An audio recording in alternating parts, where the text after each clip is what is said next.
and welcome to another BookTube video from me, Lauren, from Lauren and the Books. I forgot what I normally said then. And I would say David from Beardy David, but David hasn't made a video. You made a video this year? Yeah, I made loads at the start. Oh, well done for that. I think the last one I made was in April. David keeps telling me he's not doing Vlogmas this year, guys.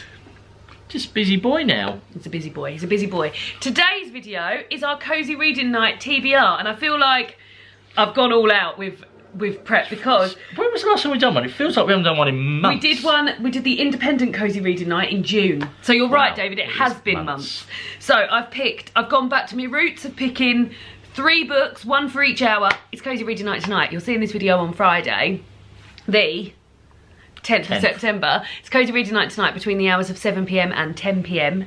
If you hadn't ever joined in with a Cosy Reading Night before, Dave, and you were watching this video, how would you explain what happens at a Cosy Reading Night?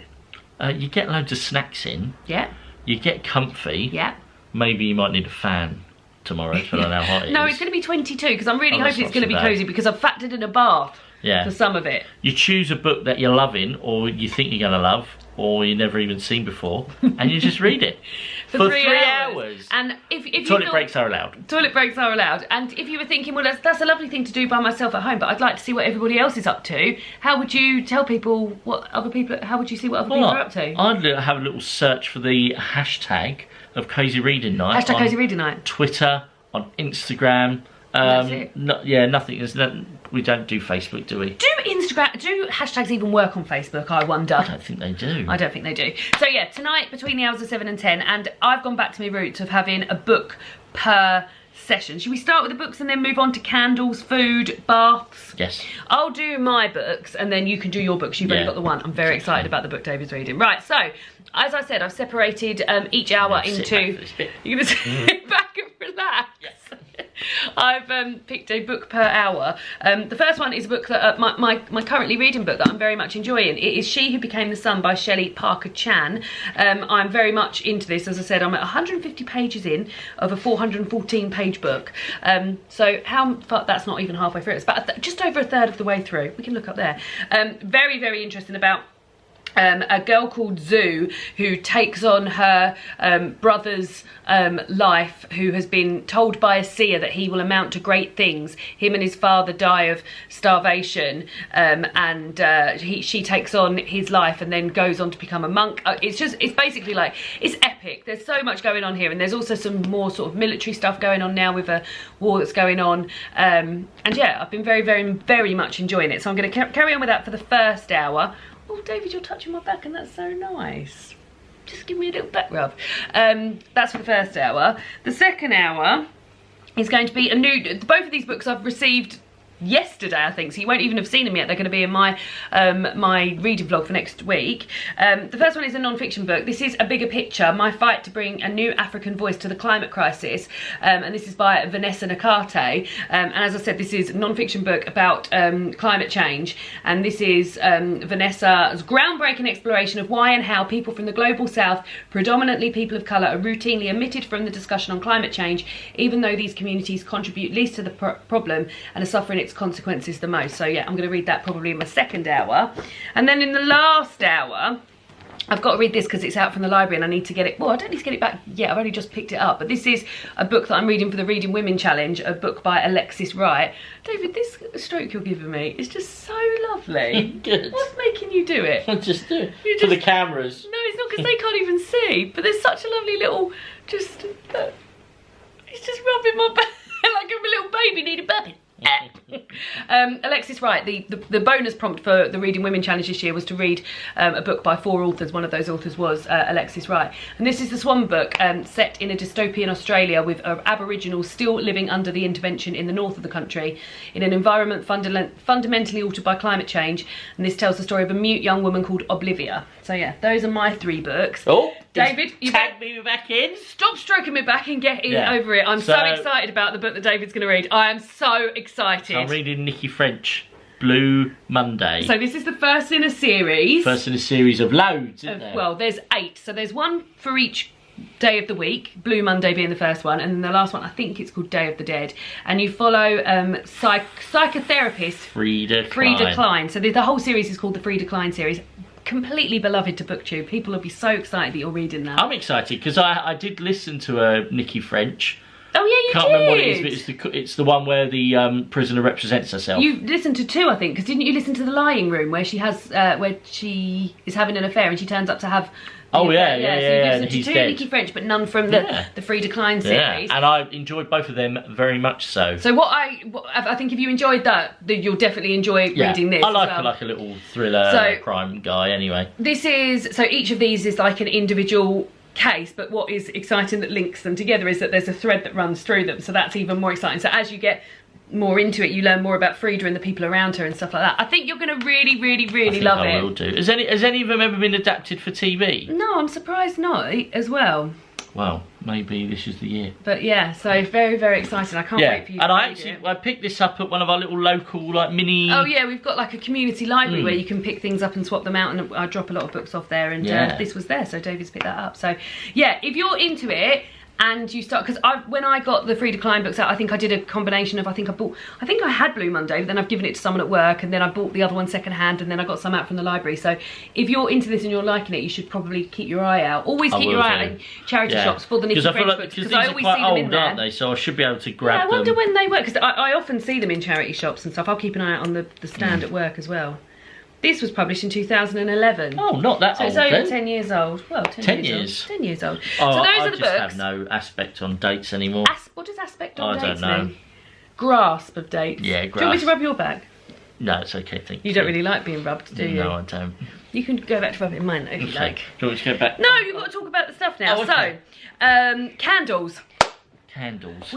You've bought a few little candles recently, haven't you, David? A few big, bloody, massive candles. So we went to TK Maxx. That's a shame about that lid. And and they've got all their Halloween candles out. So it's not quite Halloween. I mean, you'd be forgiven for thinking that it's not in our house. Look, we've got loads of trick or treat. Oh, Halloweeny bits out. But David bought quite a few Halloweeny candles. I went a bit mad. Which one do we want to light? So talk us through. What's that one? This is Trick or Treats, Rich Crisp and Double wick.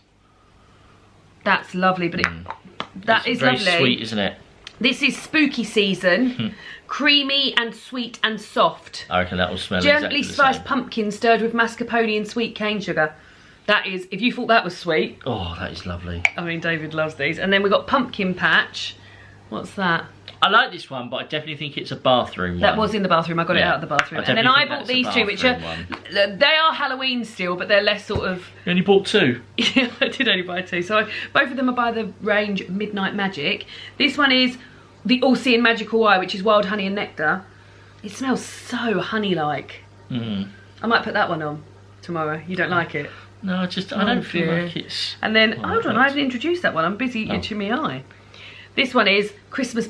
No, it's not Christmas. Ominous Black Cat. This is pomegranate black tea. That's also nice.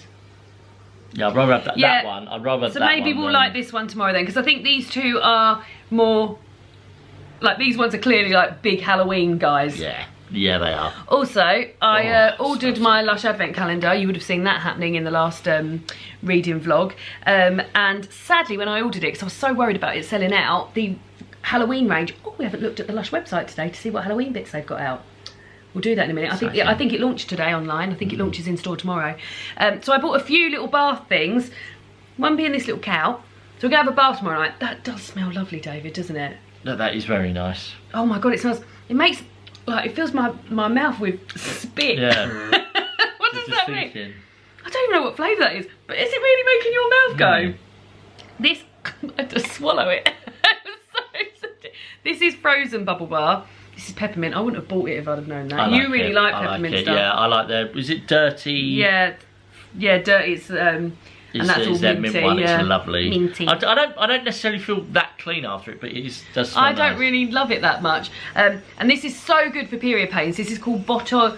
I don't know if it's just sort of like in my head, but it's got CBD oil in it, and I feel like that really... I think you'll like it as well because it's quite smoky. It is quite smoky. So I'll probably use that tomorrow because, guys... You're on your period. I am menstruating. Now, the food side of life. I haven't told David about the food side of life. Oh, no. Well, you just have to eat it and see if you like it. Just be happy that I'm making you some nice things. Show them your happy face that I'm making you nice things. Yesterday, this is also going in the reading vlog. God, there's a lot of crossover, like the Marvel Universe crossover. Like the Frida Klein series. Like the Frida Klein series. I received my Jamie Oliver cookbook, Jamie Oliver's new cookbook that he brings out in August every year, to get right in on the Christmas market. It definitely works for me. My sister always asks for the new Jamie Oliver for Christmas. And I got this. It's called Together, and it was a cookbook that's sort of been... It's been made in lockdown with sort of like events in mind, and I really like the idea of the way it's set out, but I find it quite hard to browse. That's what I will say about it so far. It's not a browse, you can't. No, because just, like, it's set up in like sections of like a 3-course meal. Like everything's like of 3 courses, so everything's an event. So everything's an event or something to be together with someone. That's a nice idea. Like taco party, curry night, sunny gathering, fun family meal, summery feast, table for 2. Also, it has got meat in here as well. Not all of Jamie Oliver's only done one vegetarian cookbook, which was very good all the time. But it has got good all the time. I mean, I wish all of them were vegetarian, but that's not going to happen. So yeah, there are some vegetarian recipes in here. But yeah, so it's quite hard to browse, and when you want to pick things, especially as we are vegetarian and we don't want to look at something. So for example, I was so excited about the autumnal section. No, it wasn't, it was the cozy section. There's something called Cozy Indulgence, and I thought, fuck me, if there's anything that is our brand, David, it's Cozy Indulgence. But the starter's salmon tartare, the main's beef bourguignon, and the pudding is sloe gin poached plums. None of which we're into, are we? Anyway, so tomorrow night, what I'm going to make us for dinner is I'm going to make us from the... What section is this?